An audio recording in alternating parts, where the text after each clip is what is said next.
My name's Eloise and I am the student coordinator of TUGS. Thank you so much for everyone attending today. I'm just going to hand over to Kamal, who's the chief of TUGS, and he's going to just say a few words before we begin. Yeah. Well, thank you, Eloise, and good evening or good day wherever you are in the world to everybody.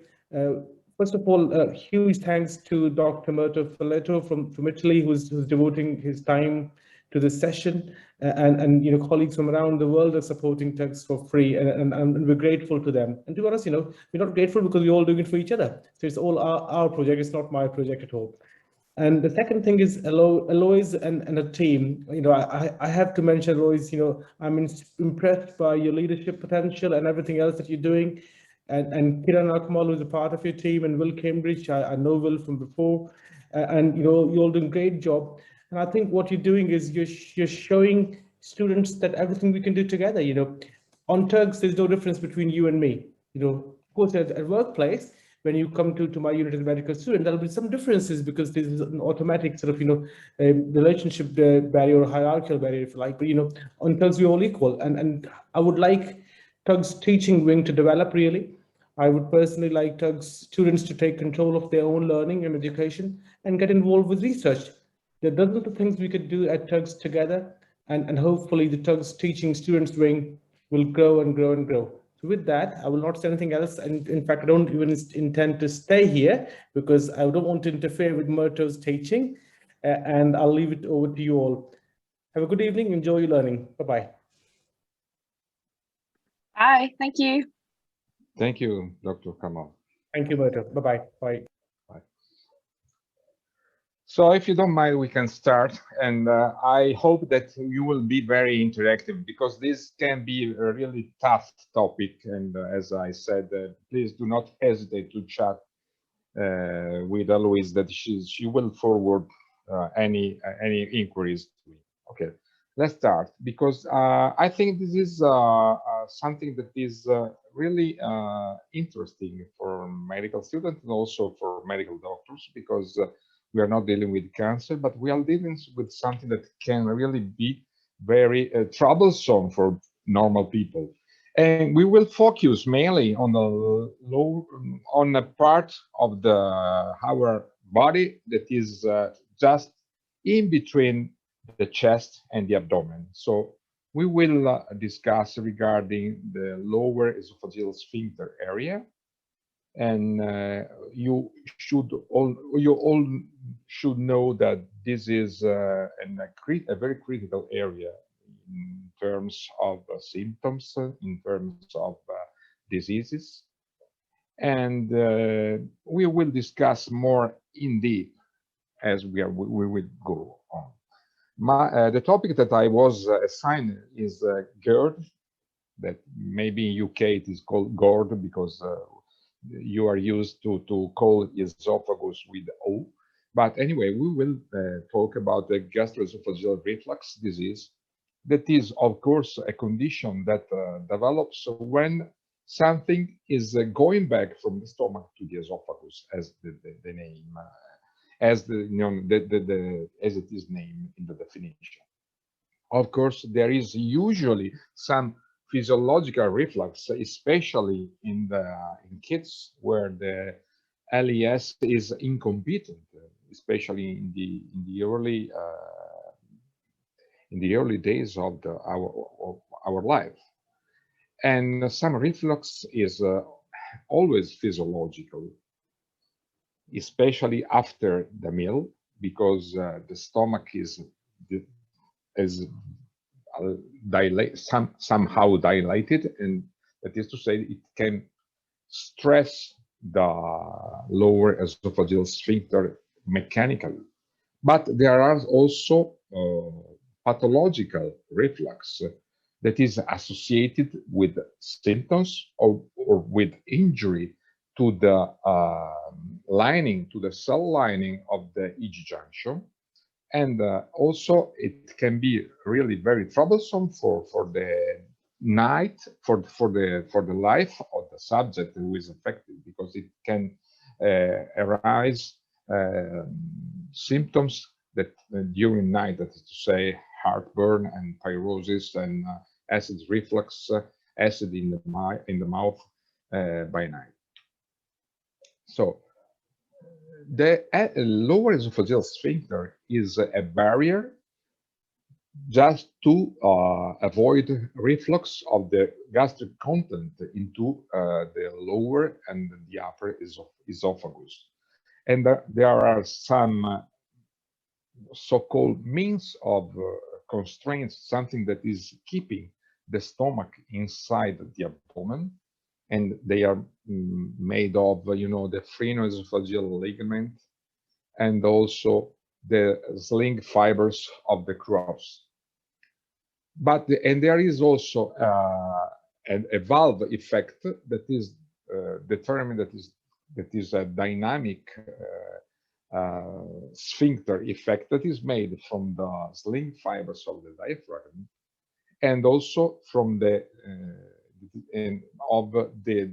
his angle. That is to say, just keep in mind, as you remember from anatomy and physiology, that this angle is really important in terms of competence and continence of these lower esophageal sphincters. Of course, there are some risk factors, that is to say, visceral obesity, because visceral obesity is something that is,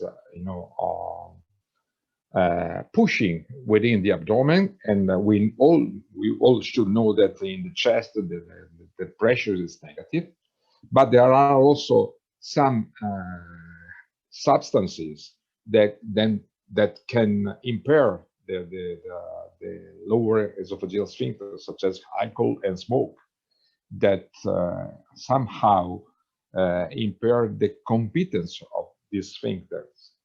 And there are also intrinsic dysfunctions of the esophageal sphincter, but reflux can be also determined by changes in the normal physiology of the esophagus, because if you have an impaired clearance from the esophagus, that is to say, the esophagus is not so effective in propelling, in pushing down the food to the stomach.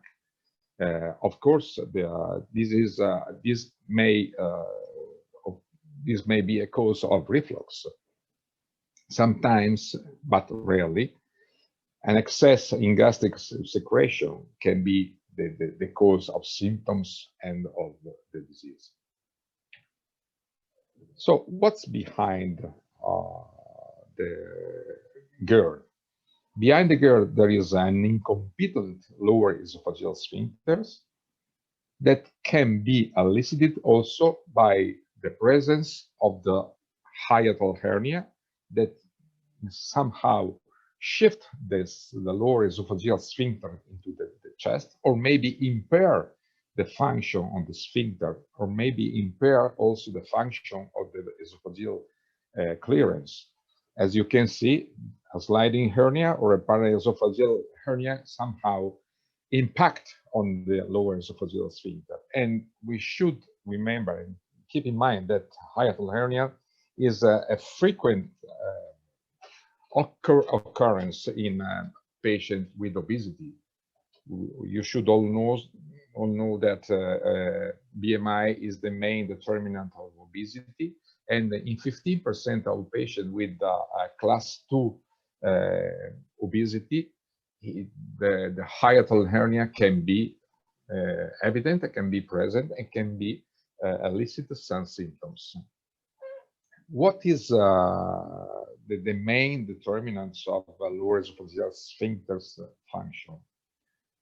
Of course, there is a pressure that is considered physiological, and it is measurable. We all know that there are some technicalities that allows us to measure the lower esophageal sphincters, the competency of the esophagus in terms of motility, but it depends also on the total length of the lower esophageal sphincter, because if you get a sphincter that is very, very short. The pressure inside, the positive pressure of the abdomen can't elicit a real effect in terms of esophageal, gastroesophageal valve. And the other determinant that is just connected, just linked to this fact, is the intra-abdominal length of the lower esophageal sphincter. The longer, of course, the better, because there can be exert the biggest pressure from the abdominal pressure. There is also some physiological determinants that depends on the frequency and the time of the so-called lower esophageal transient relaxation. That is to say, we are live models, and the sphincter is not a fixed apparatus, and during the day, of course, it is usually exposed to contraction and to relaxation, and there is a way to measure, and there is a way also to say that if these kind of measurement are normal or are abnormal, which is pathological. Anyway, at the end of the day, what is determining the gastroesophageal reflux is the differential pressure between the esophagus and the stomach. Usually in the stomach there is a positive pressure, in the esophagus that is contained inside the chest there is a negative pressure. So this is a condition that is reflux prone. That is to say, it can be if there is an incompetent sphincter, and I said before that the sphincter depends not only on the active part and also the attachment. If there is an incompetent sphincters, the natural way of progression is really inverted, as this arrow is showing. And this is especially well demonstrated for obesity, in terms that, as I said before, obesity makes the sphincter particularly defective, as you can see, with growing the weight, the rate of incompetence of the sphincter is well demonstrated. And again, as the sphincter is becoming incompetent, also the acid exposure is increasing, as you can see. Growing the BMI, the resting pressure is decreasing, but the pH, that is to say, the composite pH score, that is the acid exposure time of the distal esophagus, is unfortunately increasing, and thus troubling the subject that is affected. There is a different distribution of GORD all around the world. There are countries with high rate of GORD, like India, like should be Poland, some Balkans and Greece. There is an intermediate prevalence of GORD, and there are countries with low prevalence of GORD. How can we measure GORD? Because what we know from the literature, from the published study, is that if we are looking at the endoscopic signs, and if we are looking at the symptoms of complaints by the patient, there is a true mismatching between them. That is to say, roughly 50% of patients who are experiencing symptoms of GORD do not have any endoscopic sign of GORD. And so how to measure GORD? There are subjective ways to measure GORD, and one of the most used and most employed in the clinical setting is a specific questionnaire. This is a modified version of the GORD HRQL questionnaire. It is the last version that has been published roughly 5 to 7 years ago, and it refers to the symptoms, because the typical symptoms of GERD are heartburn and pyrosis, heartburn, pyrosis, and acid reflux inside the mouth. And here it is, the question that are very plain and very easy is, how often do you have burning? And there is as far as the how often you're giving a score, and also if they are suffering nausea, if they are suffering if they are having they are not having a good night's sleep because of heartburn or regurgitation, and if they are taking medication, they need to take medication.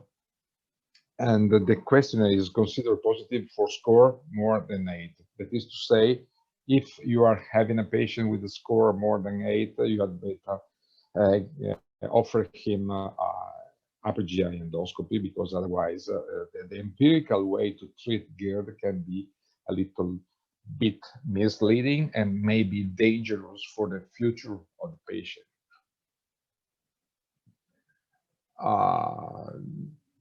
GERD is also a risk factor for Barrett esophagus, because it has been well demonstrated that Barrett esophagus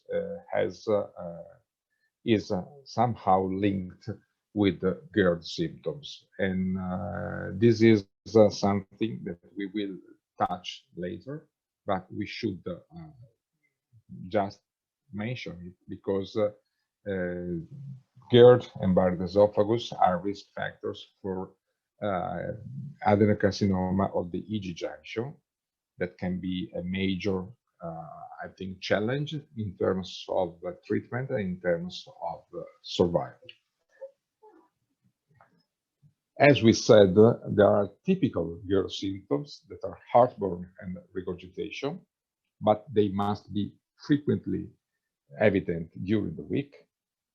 And they should also, in our history, we should also investigate if they are, how frequently they are present, and if there are any other symptoms or signs linked to them. Of course, we should keep in mind that Barrett esophagus, cancer of the EG junction or the stomach, ulcer disease should be always ruled out. That's why I said that with a score that is greater than 8, you should go through upper GI endoscopy without any hesitation, for patient's sake, of course. An empirical challenge with PPI treatment. PPI is the protein pump inhibitor that are so common now, employed in the clinical setting, could help to the diagnosis, but there's a consistent rate of patients with GERD that are not responders to PPI. So what to do with this? And we should also consider second level investigations, such as 24-hour esophageal pH impedance monitoring of PPI treatment, if there are still doubt of the kind of reflux that we are dealing with. Endoscopy, in my opinion, is to be recommended in patients who are experiencing constant and significant GERD symptoms, and because they can, of course, rule out worse pathologies, and routine endoscopy should be used in those countries who are considered at higher risk of malignancies and ulcers, such as Asia, South American, Balkans, and Portugal, as you remember from your clinical studies. The endoscopical appearance of GERD is, of course, what the endoscopist sees when going through the EG junction. That is to say, going through the lower esophagus and the cardia of the stomach. And we can have, and we can see erosive esophagitis that is characterized by the breaks in the esophageal mucosa, but it can be with or without GERD symptoms. As I said before, 50% may not experience any symptoms, but have endoscopic sign of esophagitis. But we can also report the so-called NERD, that is to say, patient with GERD symptoms, but without mucosal injury. And this is complicating, you know, the way you see the patient the first time. The most used classification of esophagitis is the so-called Los Angeles classification. That is not so recent, but is widely employed. I think it is a worldwide use.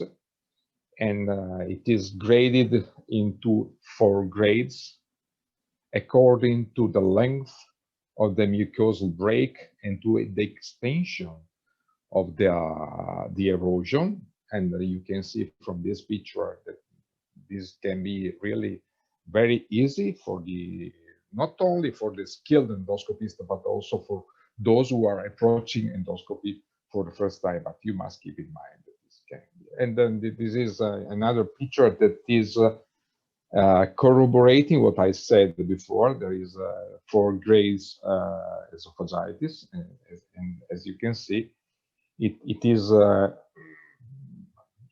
quite easy to identify and to classify those kind of esophagitis. And there are also GERD complications. Of course, erosive esophagitis can have consequences that can be clinically impacting on the life of the patient, and such as strictures or the onset of Barrett esophagus. That is still unclear the right time, but we should always keep in mind that the risk of Barrett esophagus in a patient with erosive esophagitis is out of there. And it should be used at periodic surveillance and also proper therapy. And we have in our pocket a lot of drugs now that are very effective. If strictures are occurring, maybe sometimes be beneficial and also needed some dilation with a balloon, that is a Kalasia balloon, just to, but this is, you know, I think an end, maybe something like an end stage and overlooked esophagitis picture that is not so common in the clinical practice. As far as the GERD management, the first, I think, move is should be to encourage patient to improve lifestyle and diet. That is to say, not to go to bed too early after the meal, and also to take care of what you are eating, because there are some foods that are, you know, promoting acid secretion. There are some foods that are really irritating. There are some attitudes that can be disturbing the cell line of the stomach, such as smoke, cigarette smoke, and alcohol, as I said. And of course, the mainstay are the local acid neutralization or suppression with the PPI, the protein pump inhibitor. Whenever the reflux is refractory to medical treatment for a long time, also with repeated of course, a course of therapy and approaches, surgery can be indicated. And the indication for surgery are failed medical management, intolerance or non-compliance with medical therapy, or complication of GORD. If there is a large hiatal hernia, the cutoff is considered roughly around 3 centimeters at endoscopy, but can be very difficult to properly size the hiatal hernia at endoscopy. And sometimes with very large hiatal hernia, there is no medical therapy, there is only surgical therapy, that is reduction into the abdomen of the migrated stomach, and in the recovery of the competence of the lower esophageal sphincter, repairing the crust, maybe with a mesh, if the hiatal hernia is very large, and doing something to help to increase the intra-abdominal pressures on the gastric wall, just to reinforce the sphincter effect of the endo-abdominal esophagus. There are, of course, non-gastrointestinal indication of surgery whenever you are encountering patient who is suffering from pneumonia, the so-called ab ingestis pneumonia, because this can be really a life-threatening situation, especially in case with large hiatal hernia, and that's why this is a definite indication for surgery. And here you have, I think that the sum of the pre-op evaluation of the patient with a suspected GORD. There is, of course, the upper endoscopy. There is the standard pH tasting, just to measure if this is a reflux, that is acid reflux, but also esophageal manometry, just to see if the esophagus is really capable to push the food downstream, because as I said in the first slides, if the esophagus is not getting proper, I think, force of pushing down the food, this is like having a reflux from stomach to the esophagus. The barium esophagogram can let you see I think the size, the proper size of the hernia, and maybe with the last CAT scan that can be also use the oral contrast medium can be much more helpful in terms of determining the proper size of the hernia, because sometimes you need to know precisely the size of the hernia in terms of planning the surgery. And the other are specialized investigation, just to pinpointing the troubles along the esophagus and the effect of the kind of refluxate into the distal esophagus, because it is very difficult to measure the bile reflux with a standard pH tasting, because you are having a neutralizing effect of bile on the acid secretion, and then that doesn't let you know if you are dealing with an alkaline reflux or an acid reflux on something that has been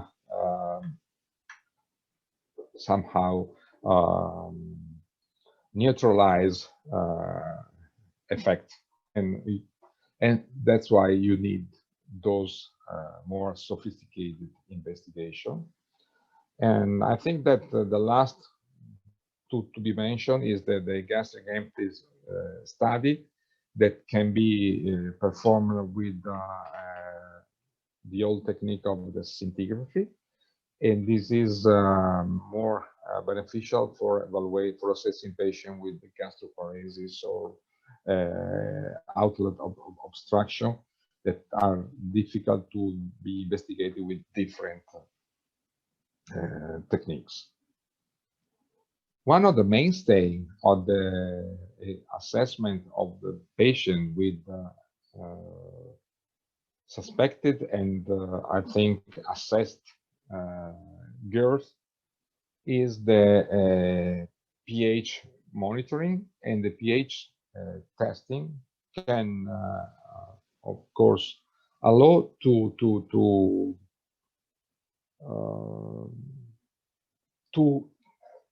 get the so-called composite scoring system that is informing the severity of the GERD, and then also it is informing the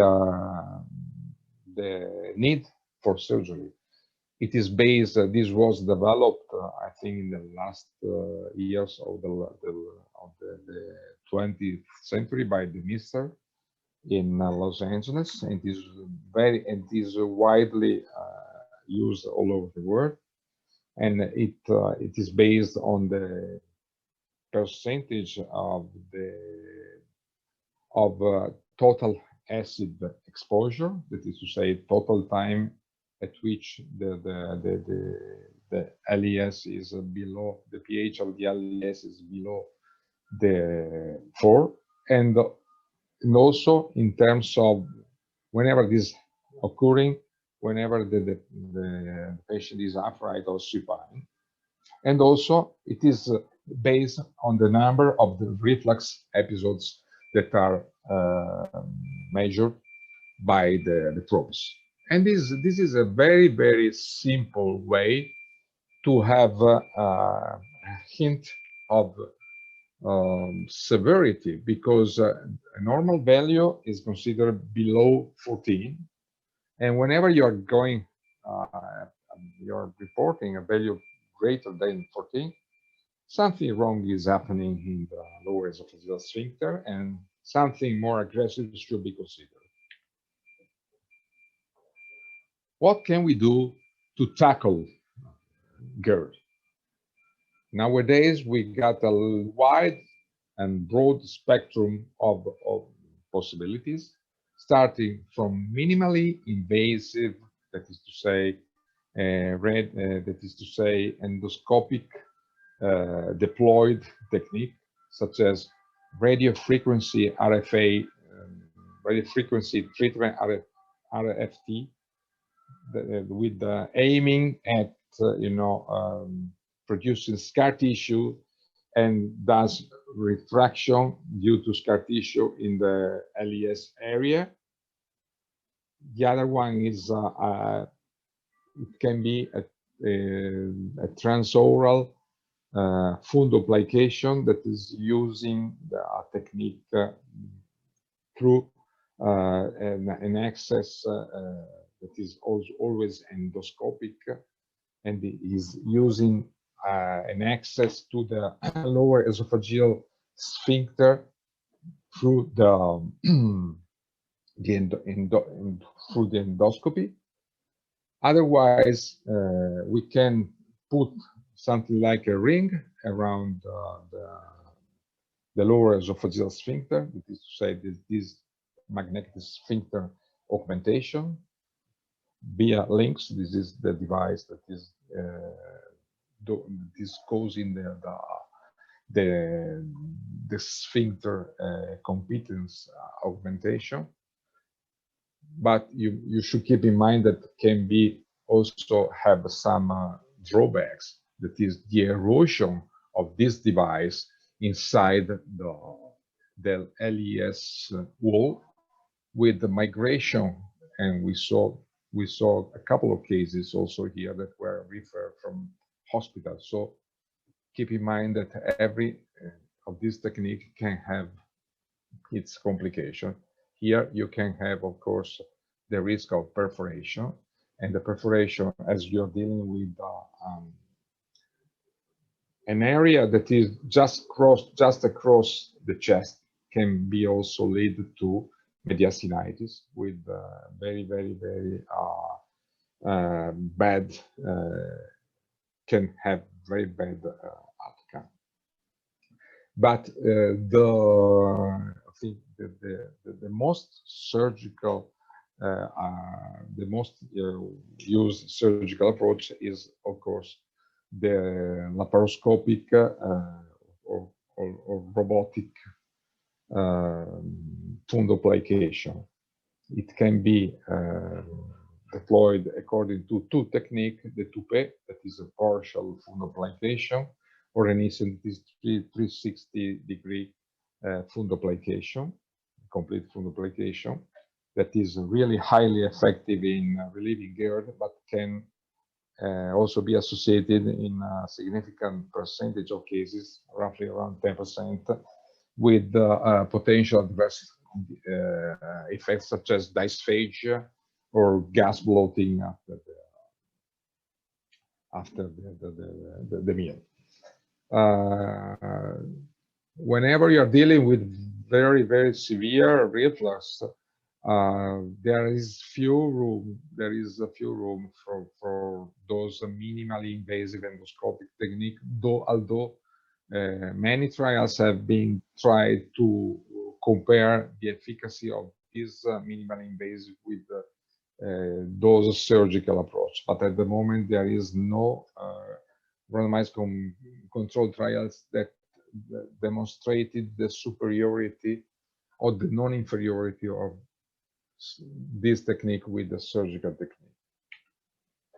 And just to zero in on what we can offer to the patient, this is the figures of the Nissen 360 wrap fundoplication, aiming at, recovering the competence of the lower esophageal sphincter, just elongating, can you see, the abdominal part of the esophagus that is wrapped by the fundus, and in this way the LES pressure is increased.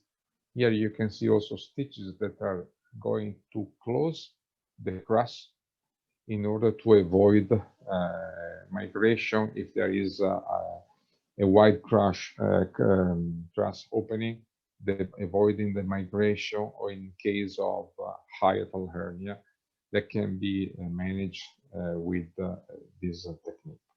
With wider opening, you should add, although it is still controversial, you should add a mesh inside. But as we saw before, this can be a little bit disturbing for the patient, because in case of impairment of esophageal motility, the patient can become dysphagic. And that's why more and more often now we are using this kind of approach, that is to say a partial fundoplication, a toupet, 270-degree posterior fundoplication that is allowing enough intra-abdominal, enough competence of the sphincter with lower risk of esophageal dysmotility. So if you don't mind, or if you have any question, you can of course stop me, because I've been talking for at least half an hour, and we will move to the next topic of this this evening session, that is Barrett's esophagus, that is tightly linked with what we said regarding GORD. Do you have any question? Do you have something that was not so clear in my explanation? Can you give me a feedback, Alois? Or shall Yes, there's no questions in the chat so far, okay. But if was anyone it clear wants enough to... or no? Was it clear enough? No, it was clear, it was good, yeah. Because, view, my view is a mostly clinical view, because I'm used to tackle with this kind of patients. So maybe a lot of you are students, so maybe somebody is much more devoted or interested in psychiatry. So this can be very far from your own field of interest. So should I go on, or do you have anything that you need to be clarified? Has anyone got any questions? If they do, put them in the chat, but I think we're fine to go on to the next part. Okay, was it clear enough, or was it No, it was good. really Yeah, it was annoying? clear. Really annoying. Please give me a feedback, because sometimes just talking to the monitor is really difficult. Okay, let's move to the Barrett's esophagus. What is the Barrett's esophagus? It is a metaplastic columnar epithelium that can have both gastric and intestinal features, that replaces the normal cell lining of the distal esophagus. And I told you that this evening we are focusing on the distal esophagus and the upper stomach. And this can have a very important clinical consequences in terms of general health for the patient. Normally this region is lined by non-keratin, without keratin, squamous epithelium, with it is very well depicted here with the basal zone. Can you see a suprabasal zone that is rich in glycogen, and we will see why this is important also for the diagnosis. And there is some cells that are flattened over there and are keratinocytes. Whenever this is different, and this is the case, we are dealing with Barrett's esophagus, but there must be columnar epithelium of intestinal, of gastric fundum type. And can you see that you can see from the slide, from the previous slide, that is quite different from this one, okay? This is a condition that is not so prevalent, because the prevalent in the general population is that low, but it is increasing with age. And there are some places in the world, as we saw before, where this kind of condition is more prevalent. There are some risk factors of Barrett's esophagus. The first one is the family history and the association with the mutation of a specific locus.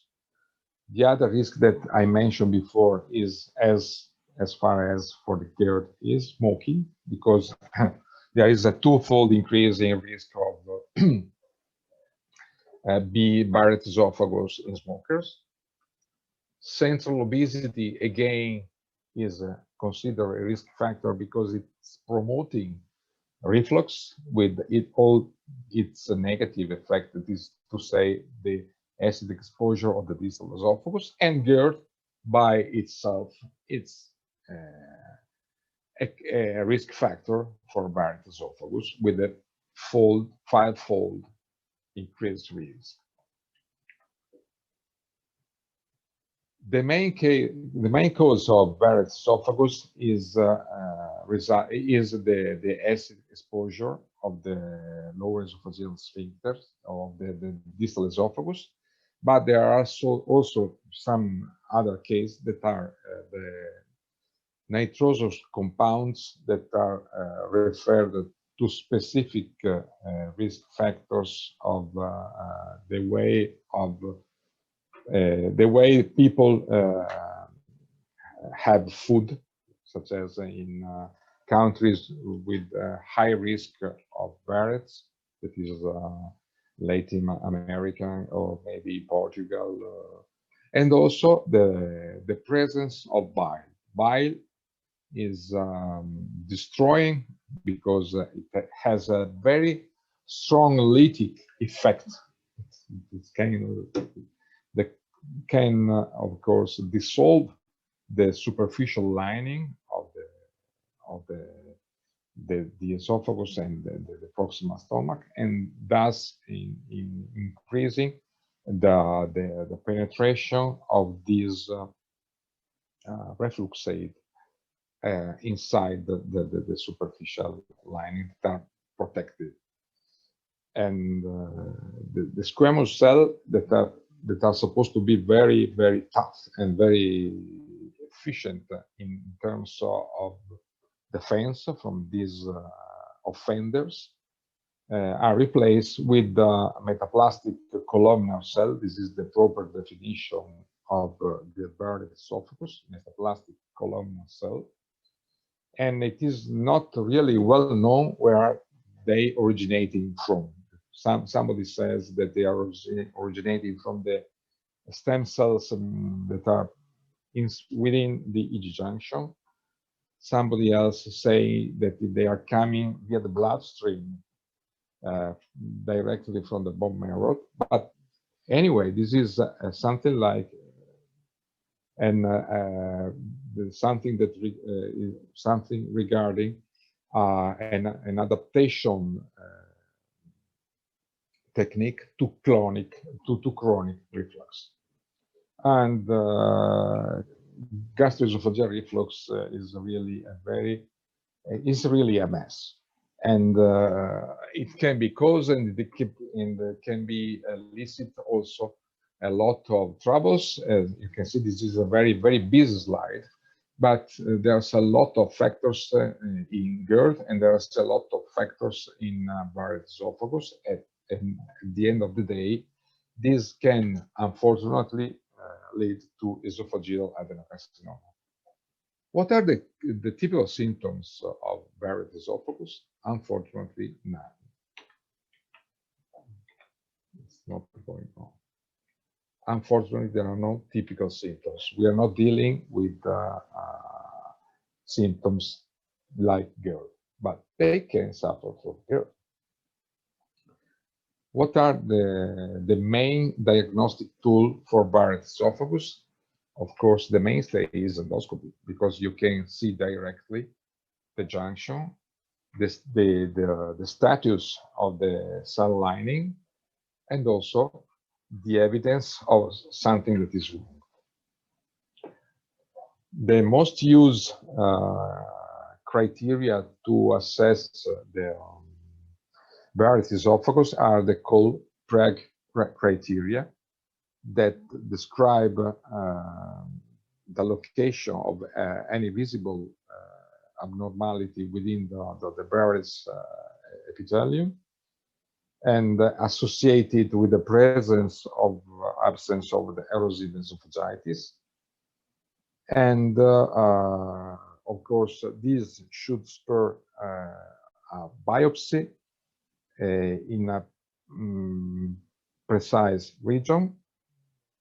And you can also document this with endoscopy, the lesion that you are facing. There are protocols, endoscopic protocols, how to carry out a proper diagnosis, because you must minimize the sample error. And you know, the main determinants of the main factors for assessing the Barrett esophagus according to the Prague criteria are the distance between the proximal margin of the cardiac wall and of course in the proximal margin of the circumferential Barrett segments. This is, you know, a distance. This is this here, the 39 centimeter is the distance from the mouth, from the teeth, and this is the EG junction that is 40 centimeters from the teeth, and the extent of Barrett esophagus here is 1 centimeter, 40 minus 39, but here it is 4 centimeters. It is to say that that's the way of measuring the Barrett esophagus. and with a better clinical impact, the Barrett esophagus can be classified according to the length in ultra short, whenever it is less than 1 centimeter in extension. The extension of the Barrett is less than 1 centimeter. If it is between 1 and 3 centimeters, it is called the short segment. But if it is greater than 3 centimeters, it is called long segment of Barrett esophagus.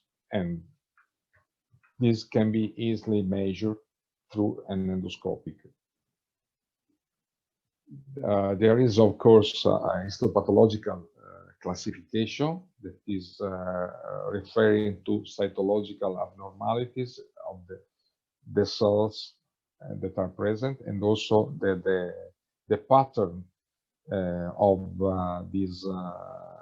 this cell, and there is also a specific grading for Barrett esophagus, because Barrett doesn't mean this is a cancer, but this can be the progression to cancer. That is to say, we can have Barrett with no dysplasia, with Barrett with indefinite dysplasia. We can have low grade, high grade, and we can reach also the intramucosal carcinoma. After that, you are dealing with esophagus adenocarcinomas of the distal esophagus. There are a lot of oncogenes that are involved in the tumor progression, and they were widely investigated as reported here. But why is it is important to talk and to know Barrett esophagus? Because there is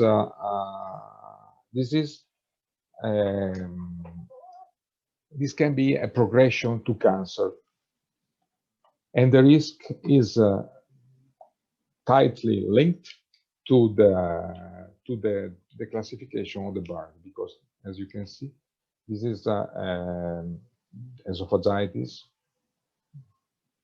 You can see a lot of lymphocytes here, and you also can see some columnar cells here. But you can get also Barrett without dysplasia, because here you can see the columnar cells with some inflammation, and but the cells are very similar each other, and this is low-grade dysplasia, high-grade dysplasia, and frank adenocarcinoma. And every step of this progression is linked to a risk of cancer, and this is the reported is the year risk of cancer. That is varying from 0.5% to 40% of cancer risk when dealing with high-grade dysplasia. This is the move from high-grade dysplasia to adenocarcinoma is very, very short and very, very downstream. The risk of developing cancer in Barrett esophagus, of course, is linked with the age, with the length, and with the acid reflux. And on the other side, there are lower risk of some factors that are lowering the risk of Barrett esophagus.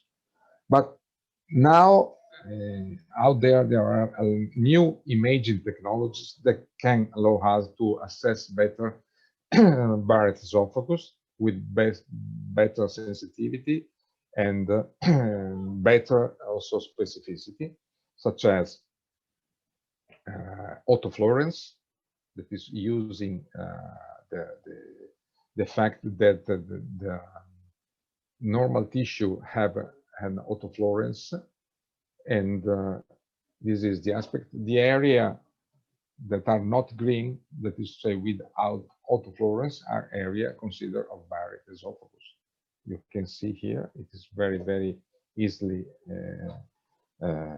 visible.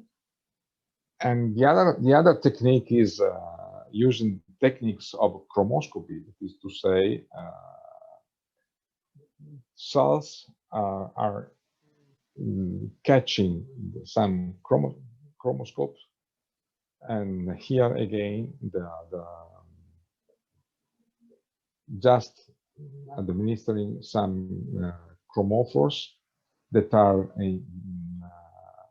uptaken, that have been uptaken by the cells, but in there are areas that are not uptaken by the cells. And here you can see the different picture of Barrett esophagus with magnification, and also the hints of dysplasia or hints of transformation. And we are using vital stains that are absorbed across specific epithelial membranes, and highlight the irregularities of the mucosal surface. The other, I think that one of the most renowned vital stain is the Lugol solution. That has a high affinity. Do you remember that when I showed you the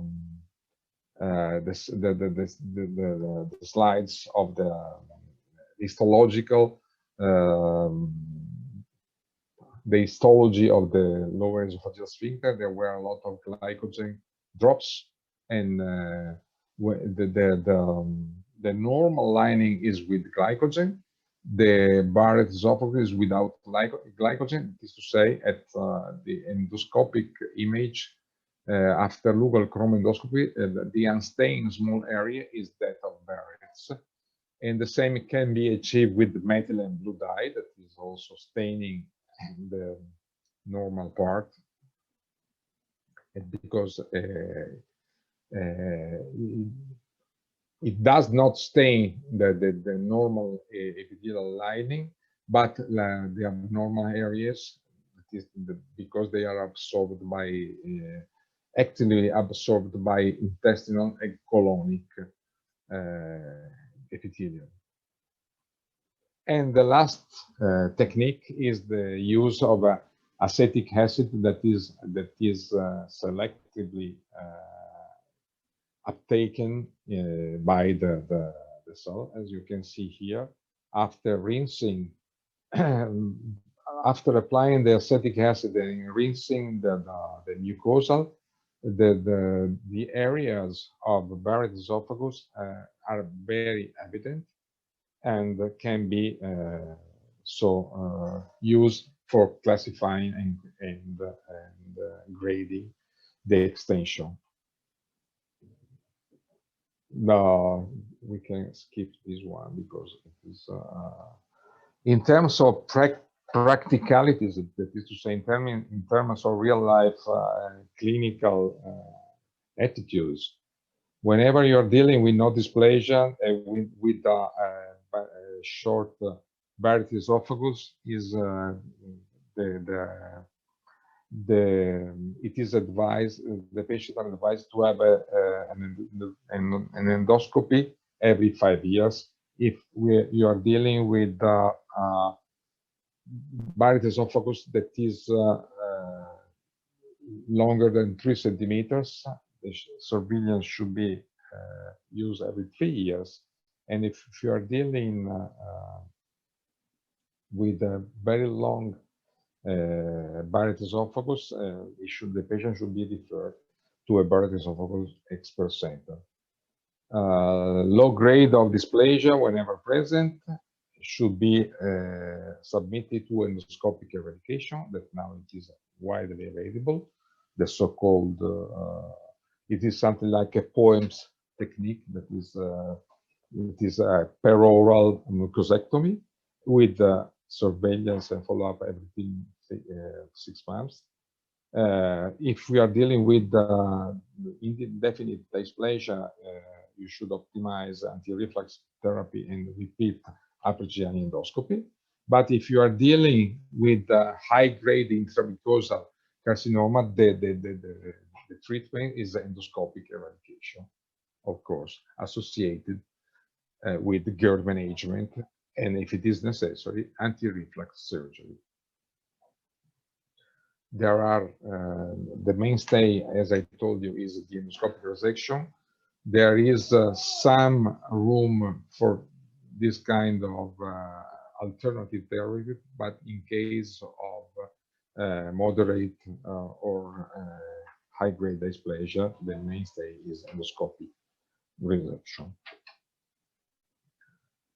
Last couple of slides, just not to annoy you, is that whenever you're dealing with obesity, and unfortunately, in my country, 10% of people are suffering from obesity. In some different countries, 30% of people are suffering from morbid obesity.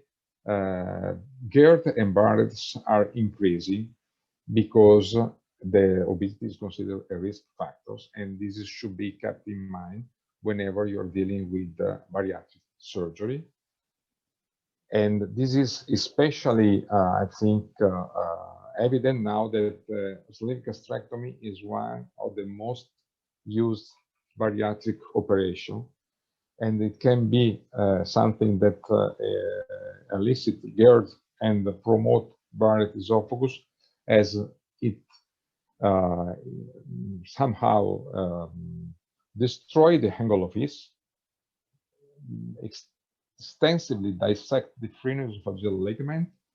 Sometimes there is a misshaping of the gastric wall, and there can be also, if the hiatal area and the hiatus is not properly managed, there can be also a migration of the sleeve stomach inside the chest. Just to let you briefly know, these are the results of randomized controlled trials regarding the effects of laparoscopic sleeve gastrectomy and Roux-en-Y gastric bypass. Both these kind of operations are equally effective in terms of weight loss and comorbidity resolution, but there is a sharp difference in between the two techniques regarding gastric esophageal reflux that is consistent, roughly around 10% of patients after sleep, and Roux-en-Y gastric bypass that is considered an operation that is active against reflux.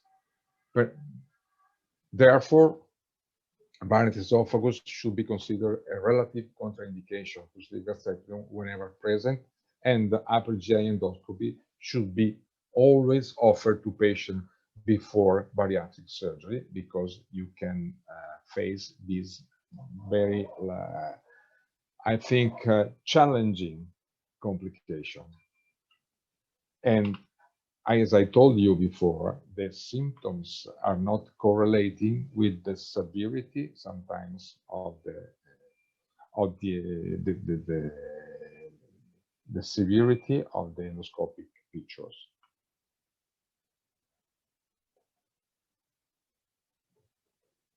Let you see my last slide.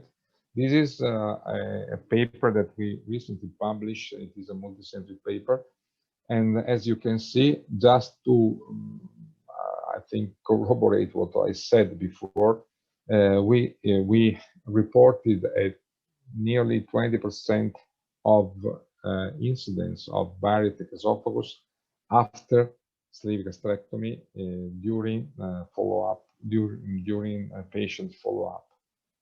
And this should be kept in mind in the future, and should be, of course, promote the extensive use of upper GI endoscopy after bariatric procedures, not only in symptomatic patients, but in all the patients that we consider prone or at risk of this complication.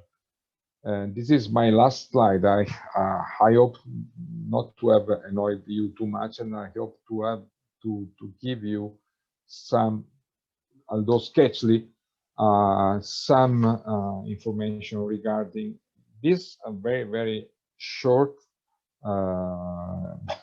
part of our gut, but full with consequences, with the complication, with symptoms, and really fascinating in terms of physiology, in terms of pathophysiology, in terms of surgical opportunities, and in terms, of course, of investigational opportunities in the future, because the introduction of bariatric surgery that is always more and more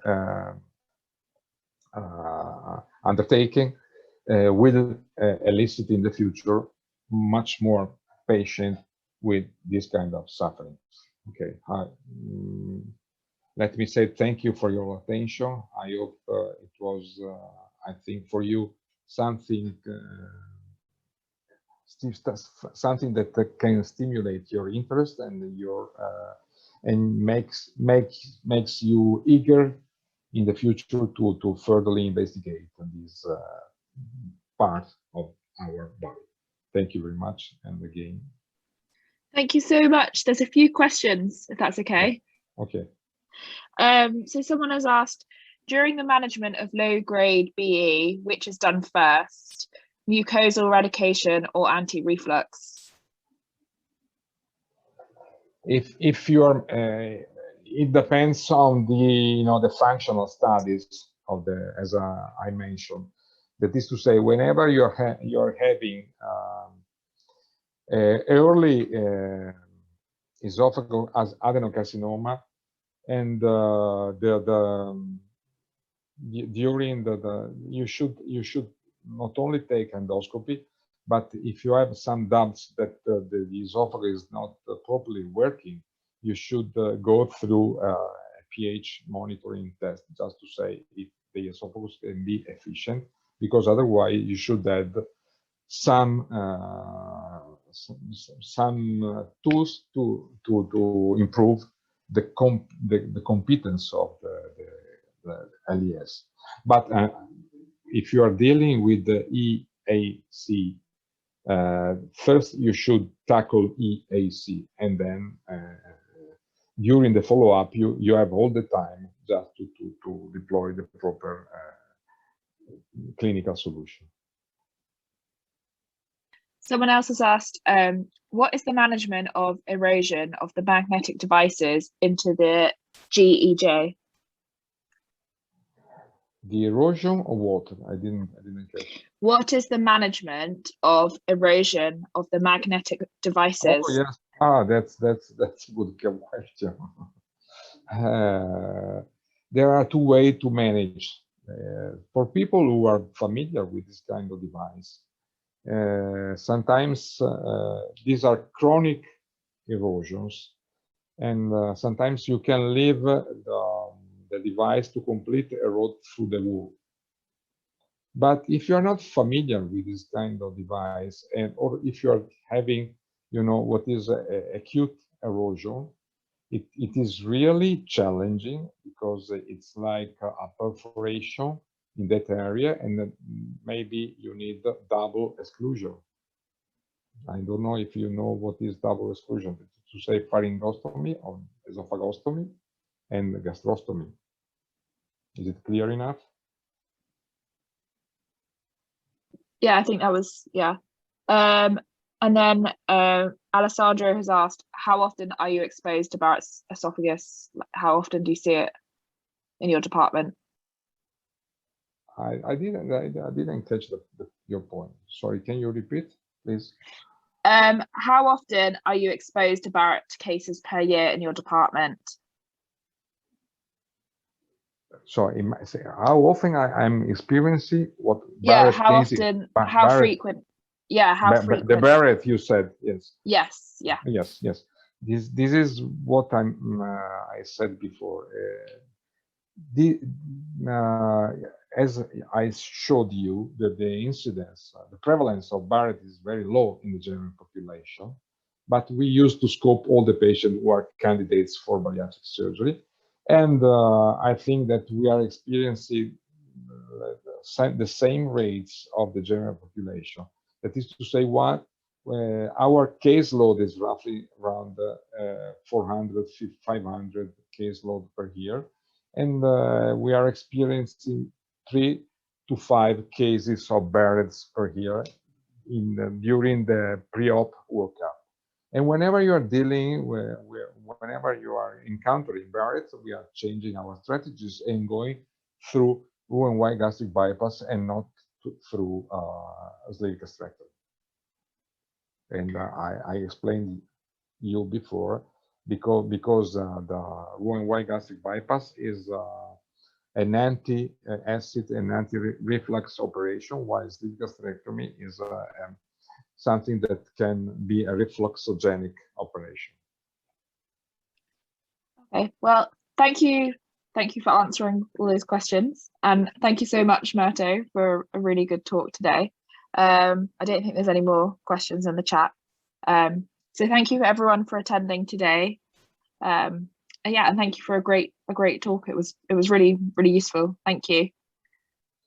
You are very, very welcome, and please do not hesitate to contact me. You had my email on the first slide, so do not hesitate, because this is a very great opportunity for all of you and also for me, just to interact with you and also to get feedback from you, because at this time now in Italy it's 9:15 in the evening, so it's a little bit too late, and for me it was a long day. So thank you again for your attention.